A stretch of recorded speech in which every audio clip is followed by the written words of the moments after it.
Finishing up my corn planting today with my John Deere 494A corn planter, a planter that was made, I think started in maybe 1959, and they continued it through various iterations of it through the 60s. Anyway, this planter's always been a good planter for me. It was one of the first implements that I bought when I got into antique farming, and it's got some nice features on it. I've got it set at 38-inch rows, but it has these extenders on the corn box. That's nice.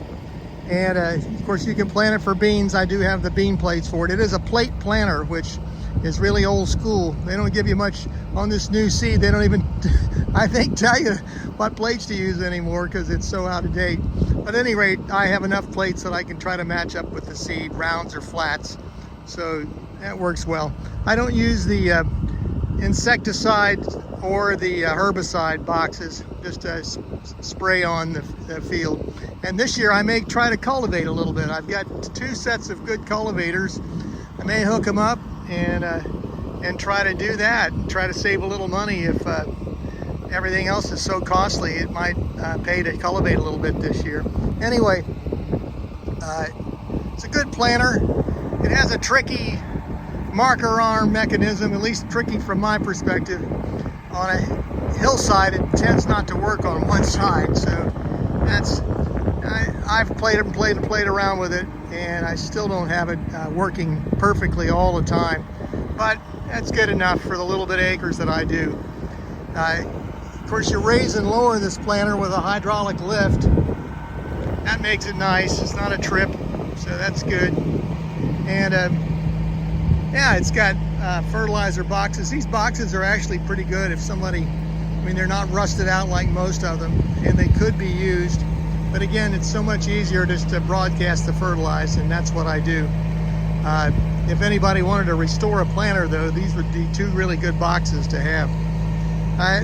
Other than that, I've not got much else to say about this planter. I got it set to plant somewhere around 25,000 seeds to the acre. That should be good enough, given it's a 38-inch row. And I'm gonna get on the tractor now. This is my my Oliver Super 77 that I've used a lot. I like it because I can get on and off this tractor really easily. That's handy when you're filling up the seed boxes or trying to rearrange the marker arms if they fall in the wrong way.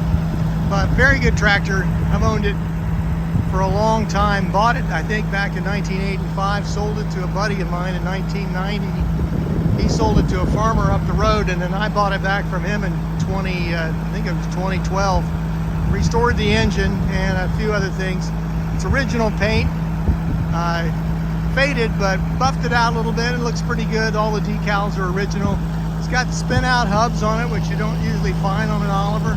It's got nice hydraulics, it's got power steering, and it's got a tack that I put on way back in 1985 or so. And yeah, it's just a good tractor. I bought this weight for it last year just for decoration more than anything. They're very hard to find, and I don't know, just to add something to it. You could stack more weights on top of it, but I don't really need to do that. So I'm going to get on the tractor now. I'm going to go down the row a bit and let you watch the planter work. And just again, thank you for watching my videos, and God bless you.